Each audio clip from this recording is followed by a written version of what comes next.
contratempo. Resguarda a serenidade nos mais difíceis problemas. Não te rebeles, nem temas. Atende ao próprio dever. Deus não nos dá contratempo ou mágoas de alma ferida que nos procurem a vida, sem justa razão de ser.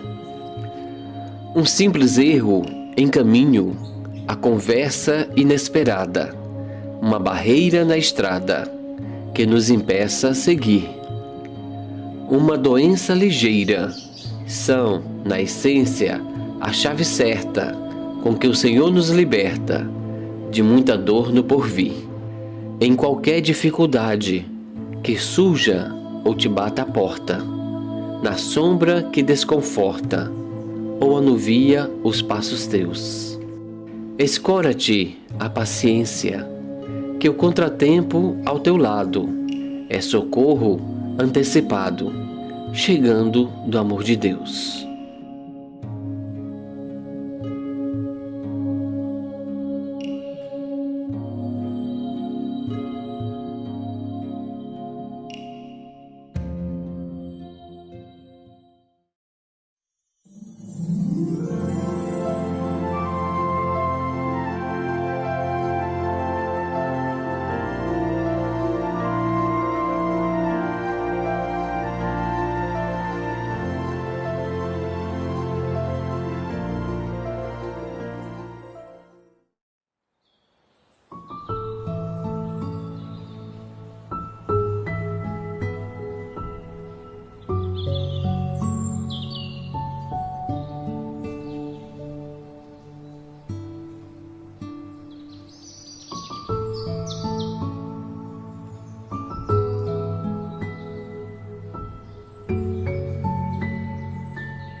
Pão Nosso, ditado pelo Espírito Emmanuel.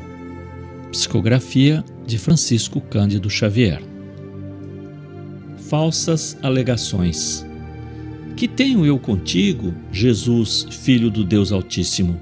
Peço-te que não me atormentes. Lucas 8:28. O caso do espírito perturbado que sentiu a aproximação de Jesus, recebendo-lhe a presença com furiosas indagações, apresenta muitos aspectos dignos de estudo. A circunstância de suplicar ao Divino Mestre que não o atormentasse requer muita atenção por parte dos discípulos sinceros. Quem poderá supor o Cristo capaz de infligir tormentos a quem quer que seja? E, no caso, trata-se de uma entidade ignorante e perversa que, nos íntimos desvarios, muito já padecia por si mesma.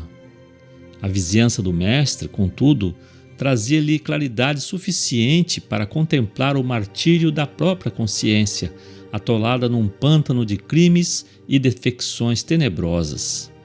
A luz castigava-lhe as trevas interiores e revelava-lhe a nudez dolorosa e digna de comiseração.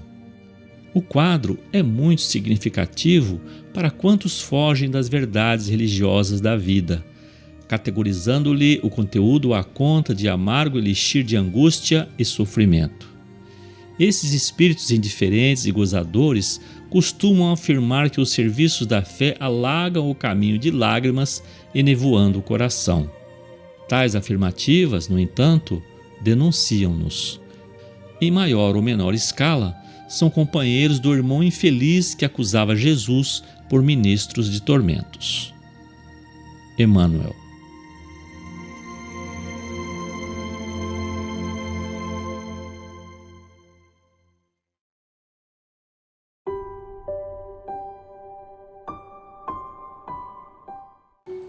Boa noite a todos. Vamos elevar nossos pensamentos a Jesus e procurar entrar em sintonia com os nossos mensageiros divinos. Amado Mestre Jesus, obrigado, Senhor Jesus, pela oportunidade de estarmos reunidos em Teu nome para mais uma noite de aprendizado e de amor. Faça-nos forte, Mestre. Fortaleça nossos corações e nossas mentes para que juntos possamos vibrar na sintonia de muito amor. Que as lições do Teu Evangelho possam ficar gravadas em nossos corações e que durante a nossa caminhada a gente possa sempre levar, através de atitudes, um gesto amigo, uma palavra de conforto àqueles que necessitam. Obrigada, Jesus, pela doutrina que tanto nos esclarece e consola. Pai nosso que estais no céu, santificado seja o vosso nome. Venha a nós o vosso reino. Seja feita a vossa vontade, assim na terra como é feita nos céus. O pão nosso de cada dia nos dai hoje. Perdoa, Senhor, as nossas dívidas, assim como nós perdoamos os nossos devedores. Não nos deixeis cair em tentações e livrai-nos, Senhor, de todo o mal. Com essa prece, com autorização de Jesus e da equipe da Casa de Aniceto, nós iniciamos a nossa reunião da noite.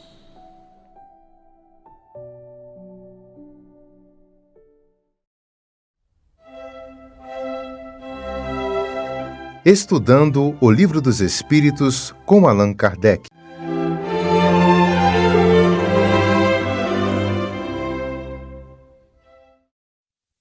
Meus amigos, boa noite. Que Jesus, o nosso Mestre, nos abençoe hoje e sempre. Nós estamos estudando a questão 125 de O Livro dos Espíritos, na qual Allan Kardec irá perguntar aos espíritos o seguinte: os espíritos que enveredaram pela senda do mal poderão chegar ao mesmo grau de superioridade que os outros? Nós sabemos que alguns espíritos, durante algum tempo, eles ficam fortemente voltados ao mal. Espíritos, por exemplo, que na Terra, uma legião de espíritos, intitulada de os dragões, que seriam, por exemplo, os espíritos que são combatentes à doutrina de Jesus, ao Cristo, ou seja, eles são inimigos do bem, inimigos do amor, inimigos de Jesus. E vários outros, né? De certa forma, acaba que todos nós, a maioria de nós, pelo menos, por algum tempo, nós permanecemos ligados ao mal. Ou seja, o desejo do mal, o egoísmo, a vaidade, enfim, a condição de ignorância do espírito prevalece sobre nós. E com isso, a gente se afasta e faz até propositalmente nós desejarmos o mal. Isso acontece com todos nós, né? Basta a gente investigar, a gente analisar com mais profundidade, às vezes, os nossos sentimentos. A gente vai ver que, por exemplo, nosso egoísmo excessivo, nossa vaidade, tudo isso terá raiz nesses sentimentos que estão há centenas, há milhares de anos enraizados em nós. E, de certa forma, tudo isso é uma bagagem que o espírito traz desse período que nós permanecemos ligados ao mal. Então, por isso que a gente pode dizer que, no mínimo, a grande maioria de nós, de certa forma, nós passamos um período em que nós enveredamos, ou seja, nós preferimos a senda do mal à senda do bem. E os espíritos, né, então, elucidando isso aí a Kardec, vão responder o seguinte, quando ele pergunta se esses espíritos vão poder chegar ao mesmo grau de perfeição que os espíritos que se dedicaram ao bem? Eles respondem o seguinte: sim, mas as eternidades lhes serão mais longas. As eternidades lhes serão mais longas. Kardec faz uma observação que a palavra e a expressão as eternidades, né, nós devemos entender isso como aquilo que os espíritos inferiores entendem como sendo uma perpetuidade, uma duração longa de sofrimento, de dor. Porque muitas vezes, mesmo a gente vivendo sem nenhuma dificuldade, vamos dizer assim, nós ligados ao mal, praticando ao mal, de certa forma a gente traz um sofrimento, né? E essa ligação com o mal, ligação com o sofrimento, para quem está vivendo aquilo, dura uma eternidade. Como assim? Por exemplo, um livro, Memórias de um Suicida, Ivone Pereira do Amaral, ela vai narrar a trajetória do espírito Camilo, e na sua última encarnação citada no livro, ele tira a própria vida, se suicida. E durante 10 anos, ele permanece no Vale do Suicida, experimentando as dificuldades, os horrores da vida pós-suicídio, a vida espiritual pós-suicídio. Aqueles 10 anos seria uma eternidade para aquele espírito. Por quê? Porque o grau de sofrimento é tão grande, a sensação que aquilo jamais vai passar, ou seja, ele não via término naquilo, para ele aquilo é uma eternidade, aquele sofrimento. Então aquela situação é uma situação eterna. Para o espírito que está vivendo aquele sofrimento, aquela dor, é uma eternidade. Em o livro também Libertação, de André Luiz, há um exemplo também bastante elucidativo nisso aí, que narra a história de Gregório, que havia sido um papa, e sua mãe, Matilde, grande benfeitora do mundo espiritual. O espírito Gregório, ele se rebela pela sua decepção, pelas dificuldades que ele teve na vida, assim, os seus não teve ali os seus amores, né, as suas paixões correspondidas, então ele se rebela, ele se afasta, né, da sua mãe, um espírito, almas gêmeas ali, e eles se afastam, e por causa disso ele acaba se tornando um grande espírito das zonas inferiores, do mal, vamos dizer assim. Era um espírito que era um juiz das almas infelizes nas regiões inferiores. Tanto que ele se dedica ao mal, né? E esse período que ele dedica a isso durou vários séculos. Não foram vários anos, vários séculos, em que ele permanece decepcionado, intimamente decepcionado com o amor a Jesus. Ele relega todo o amor a Jesus, não suporta ouvir a expressão do Evangelho e se dedica com todas as suas forças à prática do mal, durante séculos, ali nas regiões inferiores. André Luiz, ele narra essas regiões, quando eles vão lá, ele e o seu Torgúbio vão lá conversar com o Gregório, o quão feia, terrível, né, vamos dizer assim, é aquele ambiente que ele, Gregório, vive, né? Mas ali ele é o todo-poderoso Gregório, praticando o mal por prazer. Portanto, o livro narra, vamos dizer assim, a capitulação desse período, né? Matilde, conversando com o instrutor Gúbio, que estava encarregado ali do socorro a Gregório, vai dizer num trechinho do livro, diz o seguinte: olha, que recalcitrante e duro, a princípio Gregório agora experimenta algum tédio, o que constitui uma bênção nos corações infiéis ao Senhor. Ou seja, aquela permanência ali, mesmo cercada de poder, mesmo cercada de bajulação e tudo, mas aquela prática contínua do mal já começa a não fazer bem a ele intimamente, apesar que ele não dá vazão exterior a isso, ou seja, ele não pode demonstrar isso. Gregório, mas a sua mãe, conhecendo a sua intimidade, já percebe nele uma insatisfação interior com aquela situação. E ela continua: já lhe surpreenda no espírito rudimentos da necessária transformação. Ainda não chora sob o guante do arrependimento benéfico e me parece longe do remorso salvador. Ou seja, raiava nele ali, vamos imaginar uma noite, raiava em Gregório as primeiras luzes da aurora, ou seja, ele já não estava satisfeito com aquela situação.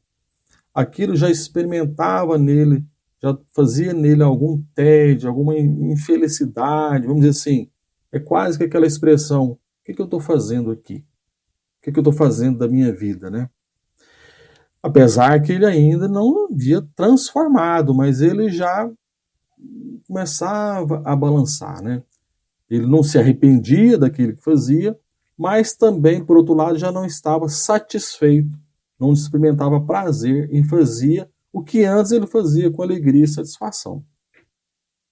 E ela continua: entretanto, já duvida da vitória do mal e abriga interrogações na mente envelhecida.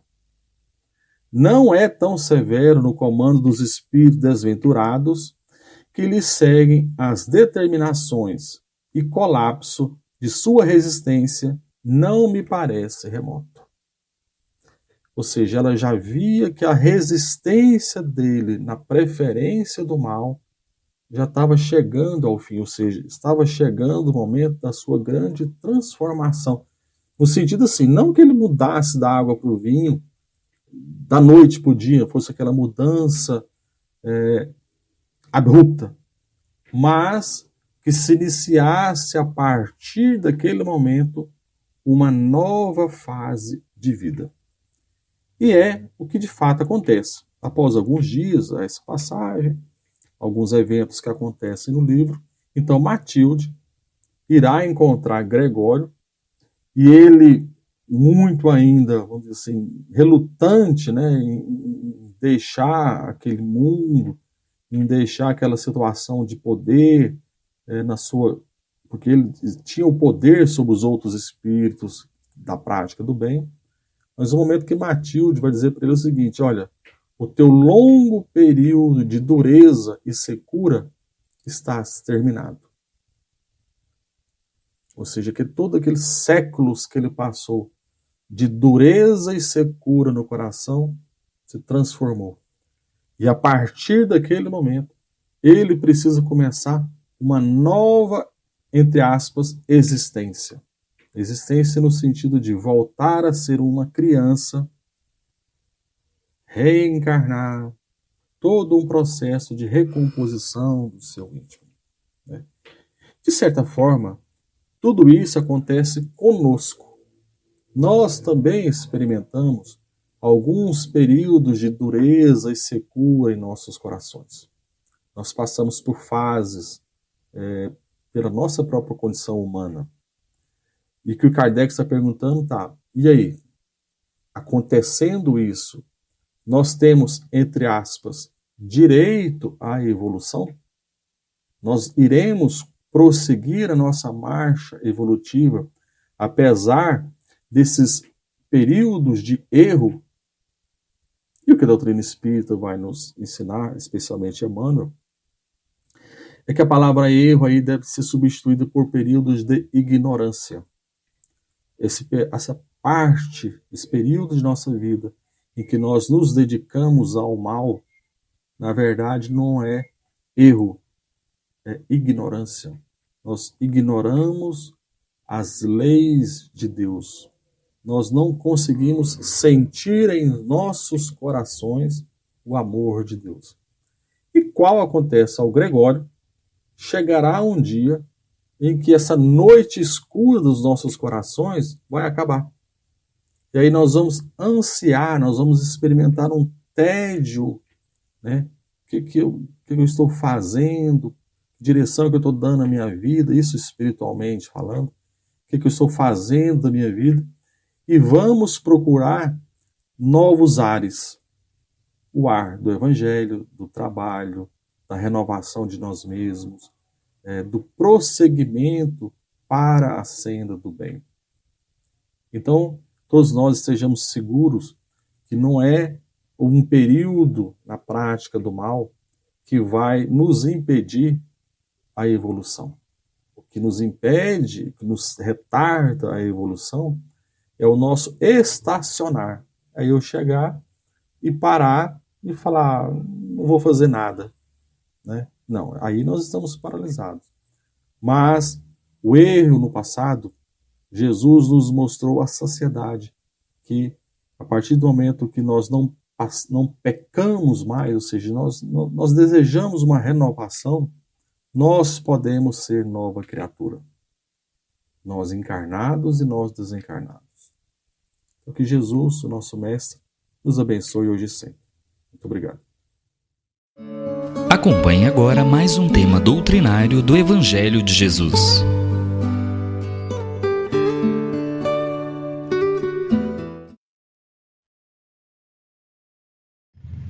Boa noite. Hoje, no estudo do Evangelho segundo o Espiritismo, nós vamos ver o capítulo 18, o item 1 e 2. Muitos os chamados e poucos escolhidos.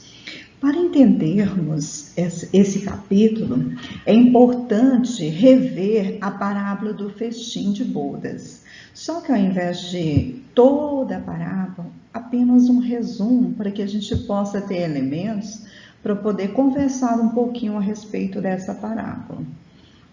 Antes, é interessante a gente pensar o porquê Jesus preferia as parábolas como ensinamento. Jesus, ele recorria às parábolas por 3 motivos, quer dizer, claro, N motivos, mas dentre 3 que nos ajudam a entender o porquê. Primeiro, o teor moral. Porque através das histórias, porque parábolas são histórias com fundo moral, são fantasiosas, né? São contagiantes, para que possa trazer um ensinamento básico. Ao mesmo tempo, ela envolve aquele que está escutando, fica preso aos seus ensinamentos, né? Aos seus acontecimentos. Mesmo quando há exagero, isso facilita para poder conter, assimilar ou mesmo reter qualquer ensinamento. Então Jesus, ele recorre às parábolas porque era a melhor maneira de envolver aquelas pessoas que ali se encontravam, conseguiam assimilar as leis e principalmente, no final de cada ensinamento, deixava uma lição de moral. Então, para que a gente possa entender melhor a parábola do festim, vamos recorrer a um resumo, que é uma parábola contada por Mateus no capítulo 22, do versículo 1 a 14. Então, Jesus, ele começa dizendo que o reino dos céus, ele se assemelha a um festejo de bodas do seu filho. Ele mandou buscar vários servos para que pudesse enviá-los e convidar todos aqueles que necessitavam estar ali presentes para que pudessem participar daquele banquete. Porém, os convidados recusaram a ir, não tiveram interesse em ir na festa. O rei enviou outros servos para avisar aos convidados sobre o jantar, o que havia no banquete, né? Os tipos de alimentos, comida, participação. Então, tudo já estava pronto às bodas. Eles, que foram convidados, sem se incomodar, foram um para a casa do campo, outro para o seu negócio, e outros até mataram os servos que levaram o convite. O rei, em cólera, exterminou os assassinos queimando a cidade. O rei disse a seus servos: o festim está preparado, mas os chamados não eram dignos dele. Ide e chamai todos quantos encontrastes. Então, se aqueles que foram convidados não compareceram, então ele disse agora aos servos: caminho por todas as ruas, por todas as encruzilhadas, e chamem todos aqueles que quiserem participar. Os servos, eles saíram pelas ruas e trouxeram todos, os bons e os maus. A sala se encheu de pessoas à mesa. O rei percebeu que um homem não vestia a túnica nupcial e quis saber como havia entrado sem ela. Aí o homem aguardou em silêncio. O rei disse: atai-lhe as mãos e os pés e lançai nas trevas exteriores. Ai que haverá prantos e ranger de dentes, porquanto muitos há chamados, mas poucos escolhidos. Então, como já foi dito, essa parábola é contada por Mateus, no capítulo 22, do versículo 1 a 14. Bom, por ser uma parábola, nós sabemos que existem vários símbolos. Nós não podemos interpretá-la da forma como ela se encontra. Se apenas na visão materialista, observando os símbolos que aparecem aqui, não vamos compreender. há necessidade de transportar para uma visão espiritual. Porque Jesus, ele não falava de coisas materiais, apesar do contexto, né, das suas parábolas ser aquilo que as pessoas viviam para facilitar o seu entendimento, mas ele falava de coisas espirituais. Então, para que a gente possa entender um pouquinho mais, o que ele queria dizer com o reino dos céus? O reino dos céus significa um estado de plenitude espiritual, ou seja, é um estado interior em que os sentimentos envolvidos pela espiritualidade maior e nós sentimos paz, tranquilidade. Então, esse reino, ele pode ser começado aqui. Basta que o nosso coração esteja em paz, tranquilo. Aí sim, nós podemos conhecer o reino dos céus. Quando ele coloca o rei, quem esse rei representa? Quem ele simboliza?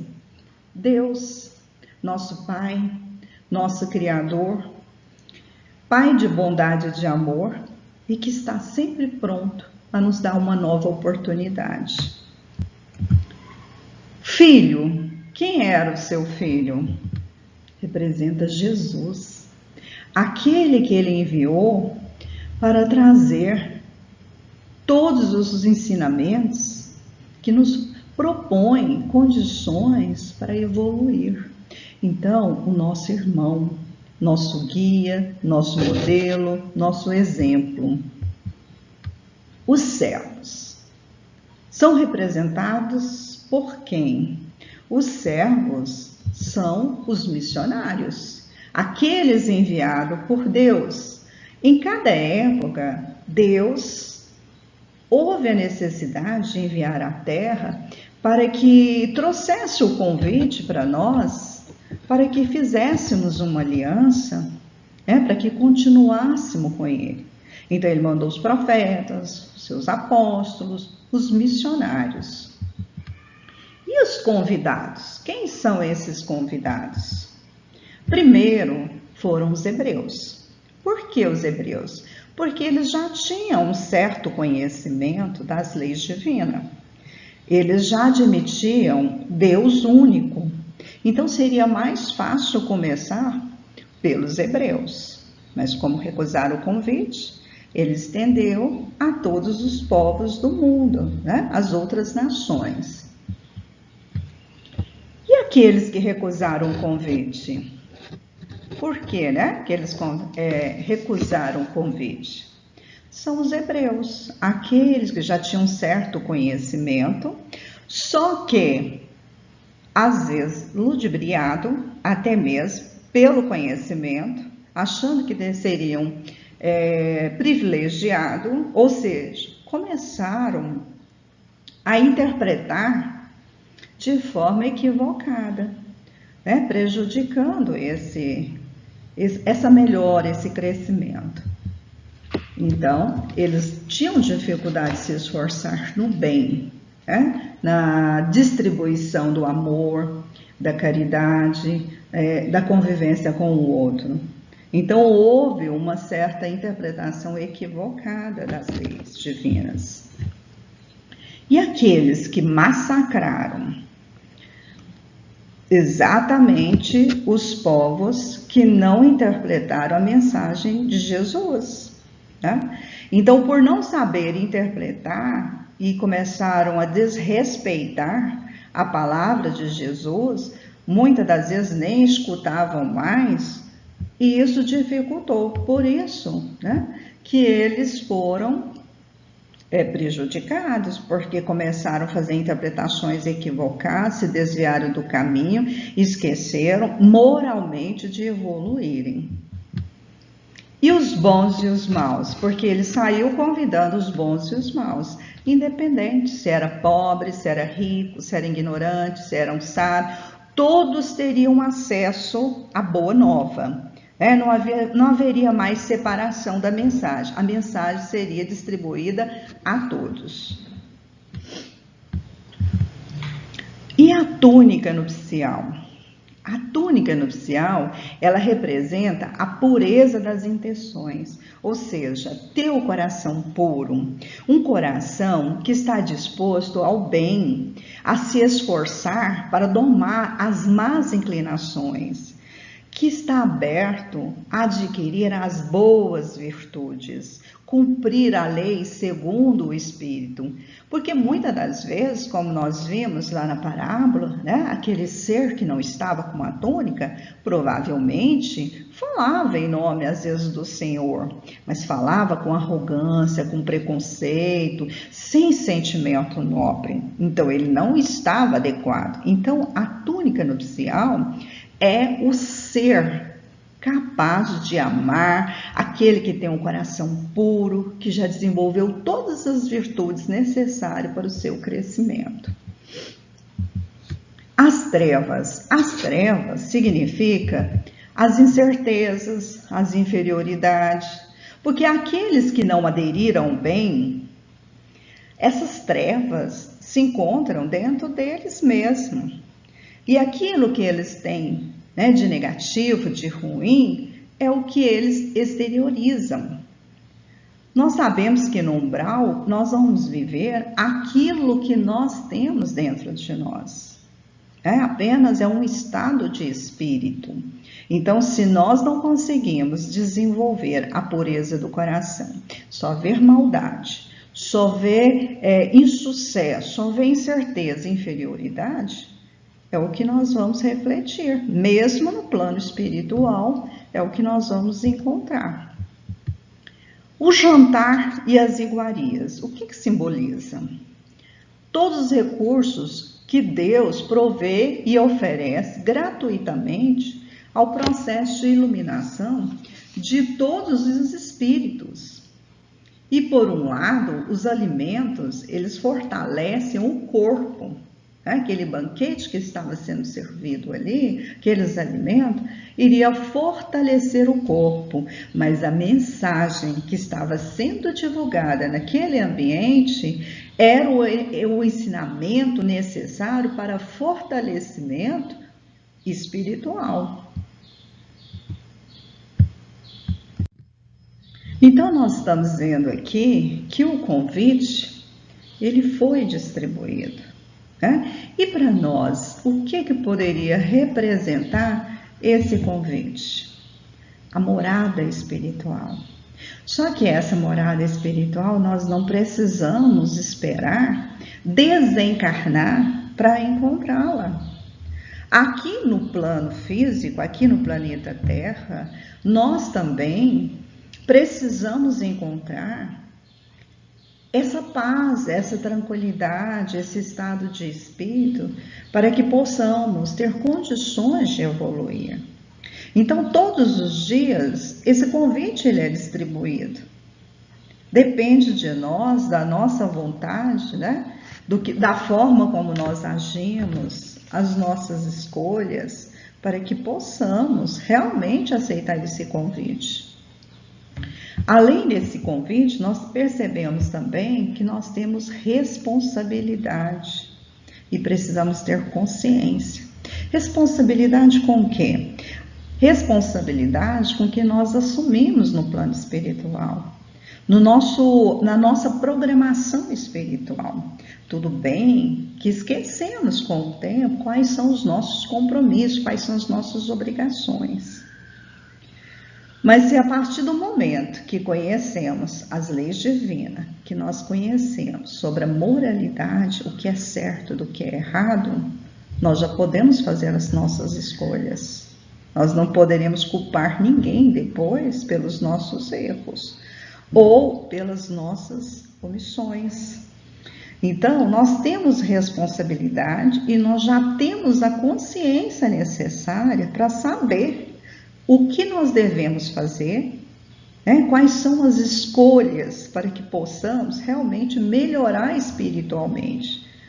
E ter consciência que a nossa regeneração, ela vai depender da nossa vontade, do nosso esforço, do nosso progresso. E para que possamos realmente conseguir força suficiente para avançar, depende muito da nossa reforma íntima. Nós já conhecemos os nossos defeitos, nós já sabemos o que nós precisamos melhorar e no que nós devemos investir para atingir as virtudes tão esperadas pelo Cristo. Nós precisamos começar a despertar aquilo que há de melhor em nós, para que possamos libertar o nosso espírito. Então, uma outra perguntinha que é necessário, quando a gente pensa, se todos os dias nós recebemos esse convite, nós estamos recusando esse convite? Será que nós estamos aproveitando as oportunidades que são dadas? Vamos pensar um pouquinho aqui no nosso estudo. Será que nós estamos dedicando o suficiente para o nosso crescimento, para a nossa melhora, para atingir o conhecimento necessário para entendermos essas parábolas? Dentro do centro espírita que eu frequento, ou da igreja, ou seja lá o local religioso que eu frequento, eu tenho atendido os apelos que são feitos quando os trabalhos são ofertados, oferecidos, porque isso também é um convite. Quando alguém chega e pede para que eu faça algum tipo de trabalho que vai ser útil a muitos e que é necessário, como eu tenho realizado? Ou recuso? Tenho deixado para depois?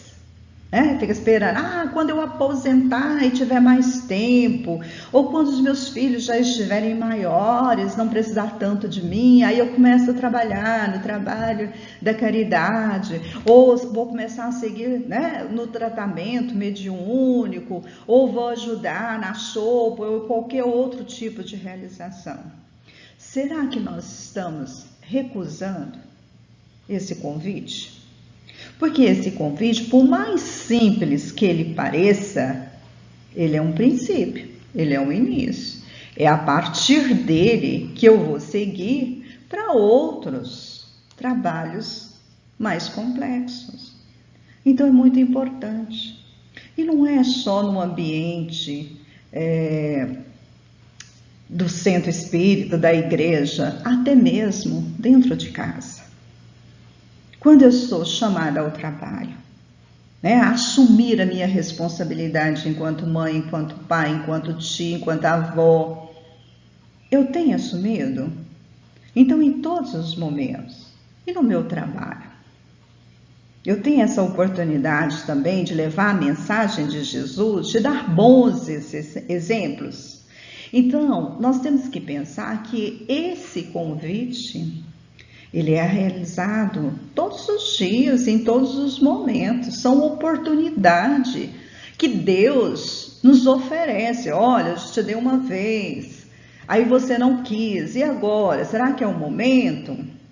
Então é muito importante a gente começar a fazer reflexões. Sempre, ao deitar, começar a pensar o que eu fiz do meu dia hoje. Como que eu agi? Como realmente um discípulo de Jesus? Ou eu deixei para amanhã para poder realizar? O que eu fiz realmente foi importante? Ajudou, facilitou, acrescentou, me deixou mais feliz? Então essa reflexão, ela é essencial, é ela que vai nos impulsionar, é ela que vai nos dar consciência do nosso papel aqui na Terra, porque nós não estamos aqui para o lazer, nós estamos aqui para o trabalho, para desenvolver, para crescer, para melhorar. Nós já vimos que naquela escala espiritual, naquela escala evolutiva, eu preciso seguir em frente, eu preciso pelo menos um degrau de cada vez. É necessário não estacionar, é importante eu refletir e querer sempre recomeçar. Mesmo que eu perceba, puxa, hoje eu perdi meu tempo, eu não fiz nada, podia ter feito isso. Então amanhã eu tenho um compromisso maior, porque eu tenho que fazer o do dia e do dia anterior, e assim a gente começar a pensar que a gente pode realizar cada vez mais, né? Querer melhorar, ter vontade. Então, ter essa consciência também é necessário. Deus, Ele é muito paciente.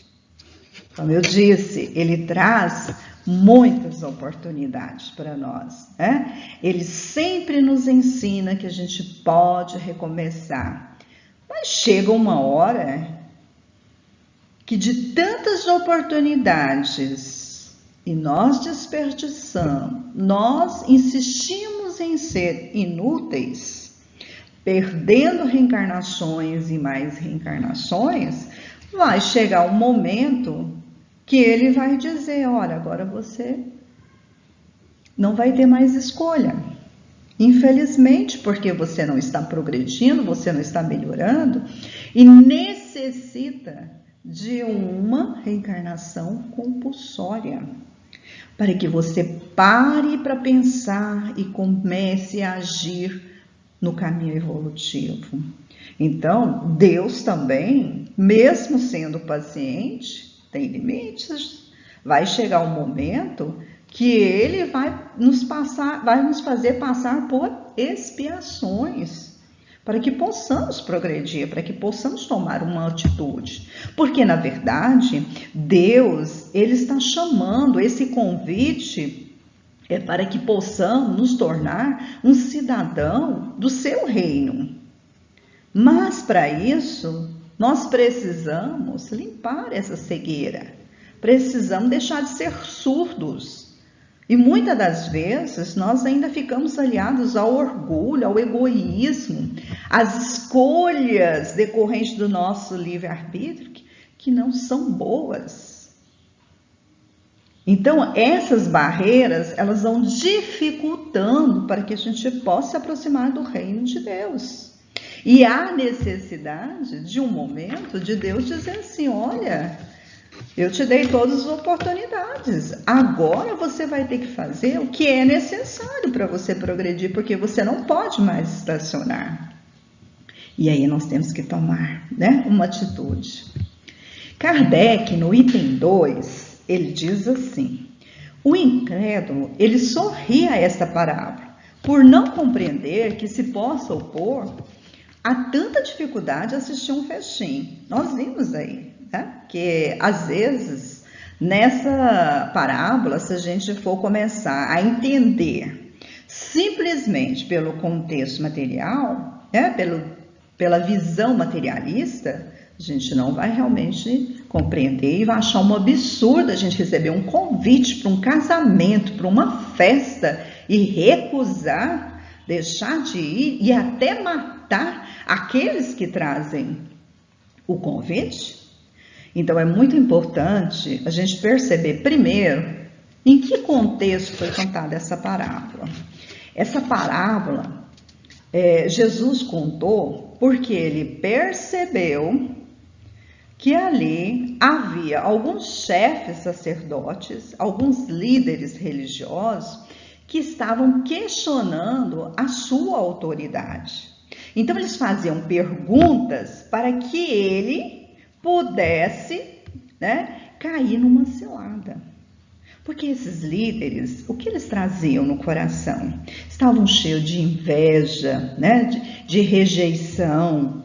Então, Jesus precisava fazer com aquelas pessoas que ali se encontravam, percebessem, né, principalmente as coisas que estavam de forma oculta. É claro que nem todos conseguiram interpretar, entender, né? Porque em cada estágio da nossa vida, dependendo do nosso conhecimento, da nossa evolução moral, é que nós temos condições de entender. Nós não podemos esquecer que Jesus, de tudo aquilo que ele falou, de todos aqueles símbolos utilizados, ele não estava falando de coisas materiais. Ele estava transportando para a visão espiritual. Então, era necessário, para que fosse compreendido, a moralidade, a verdade. E ele falava de fé, não aquela fé cega, a fé interesseira, aquela fé que não questiona, que não busca a verdade, né? Mas ele estava falando da fé raciocinada, daquela fé que realmente nos impulsiona a querer crescer, a melhorar, a evoluir. E muitos que ali estavam interpretavam em várias versões, porque muitos, como nós também, que às vezes interpretamos a palavra de Jesus de forma equivocada, porque nós ainda somos muito imperfeitos, né? E muitas das vezes nós buscamos interpretar de uma forma que nos interessa, né? Ou uma desculpa que vai nos favorecer. E é naquele momento ali, então, o contexto, a questão da moralidade, a questão dos interesses que estavam sendo desenvolvidos, tudo isso precisa ser questionado, interpretado, para que a gente possa entender melhor essa questão dos símbolos utilizados por Jesus nas suas parábolas. E ele diz, prantos e ranger de dentes. O que significa prantos e ranger de dentes? Ele que tem a ver com sentimentos, com sofrimento. Porque aqueles que não conseguiram se preparar para a mensagem de Jesus, para poder entendê-la, compreendê-la, então vai sofrer. Só que aquele sofrimento é um sofrimento sem proveito. Porque quando nós sofremos e sabemos o porquê estamos sofrendo, nós entendemos o propósito, que nós temos fé para superar esse sofrimento, ele tem um valor. Mas quando aquele sofrimento, ele só provoca revolta, significa que eu não estou preparado ainda para entender a mensagem e nem seguir para junto de Deus, né? Então, eles necessitavam passar ainda por provações, porque só através dessas provações é que eles vão se educar moralmente.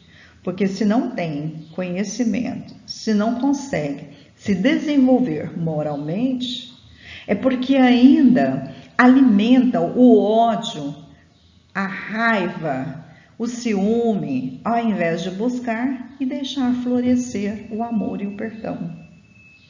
Por isso que ele diz, muitos são chamados, mas poucos escolhidos. Naquele ambiente havia muita gente, mas nem todos tinham condições de receber essa boa nova, de receber a mensagem de Jesus. Tanto é que ele diz que aquele homem não estava com o traje adequado. Ou seja, ele não era puro de coração.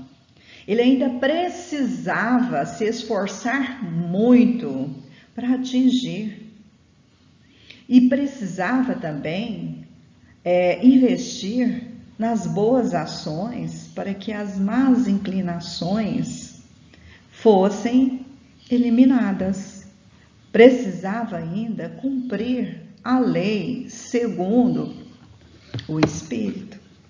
Então veja que essa veste, essa iluminação, esse amor puro, esse sentimento ainda precisava ser desenvolvido. Por isso que muitos não teriam condições ainda de entrar no reino de Deus. Porque se aqui não consegue manter um coração em que o amor, em que a vontade de querer crescer, de ajudar o próximo, nutre um sentimento de forma livre, sem muito esforço, é porque ainda precisa se preparar, melhorar, crescer, para poder ser iluminado. Então essa túnica, essa veste, são os nossos sentimentos, é o que nós temos de melhor em nossos corações, é o amor, é a prosperidade, é a vontade de querer estar bem com o outro, é trazer o coração de forma tranquila, boa vontade em ajudar o outro. E aí nós já sabemos que naquela máxima, fora da caridade não há salvação, quer dizer, se eu não desejo bem, se eu não faço bem, eu ainda não estou preparado. Eu não adquiri essa veste ainda para poder estar no reino de Deus. E o mandamento que nós não podemos esquecer: amar a Deus sobre todas as coisas e ao próximo como a si mesmo. Então veja, o convite, ele está sendo feito todos os dias para nós. Depende de nós aceitá-lo ou não. Então que essas palavras, trazidas por Kardec, possam nos ajudar a refletir, a pensar e fazer boas escolhas, e que a espiritualidade esteja sempre do nosso lado, trazendo muita paz e muito amor. Que assim seja. Obrigada.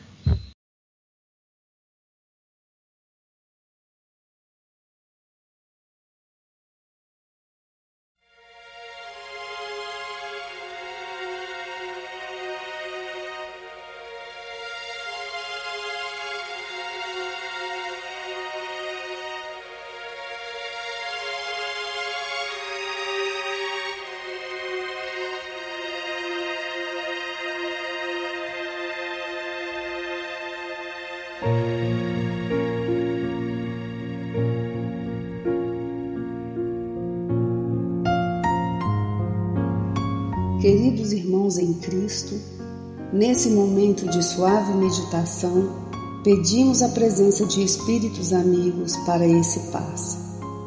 Senhor de infinito poder e bondade, ajudai-nos a retirar da nossa mente todos os pensamentos negativos que se encontram alojados em nossa alma, fruto da nossa condição de ser imperfeito.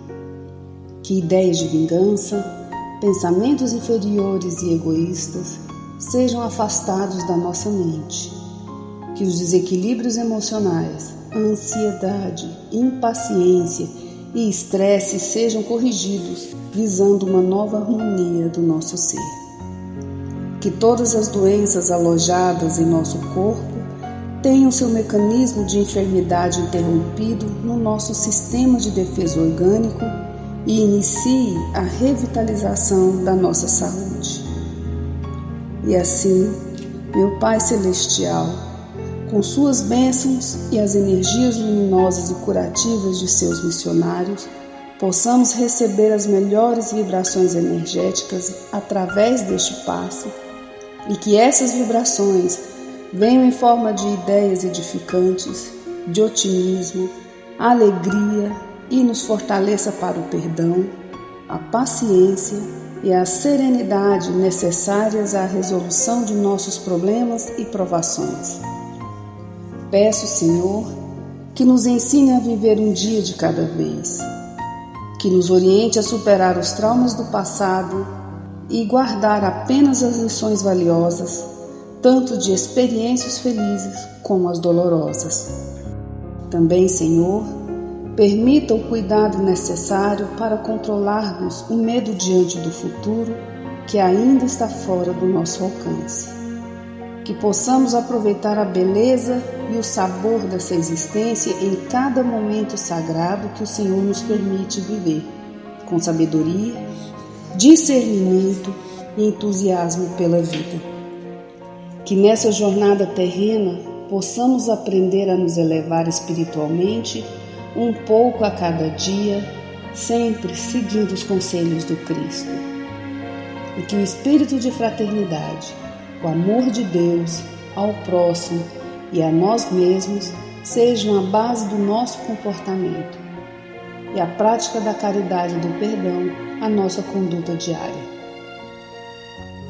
E dessa forma possamos ser merecedores das suas bênçãos, nos fortalecendo e curando nossas enfermidades por sua intercessão misericordiosa. Em nome de Jesus, Agradecemos por tudo que recebemos até o dia de hoje, rogando mais uma vez a tua proteção, o teu amor e a tua paz.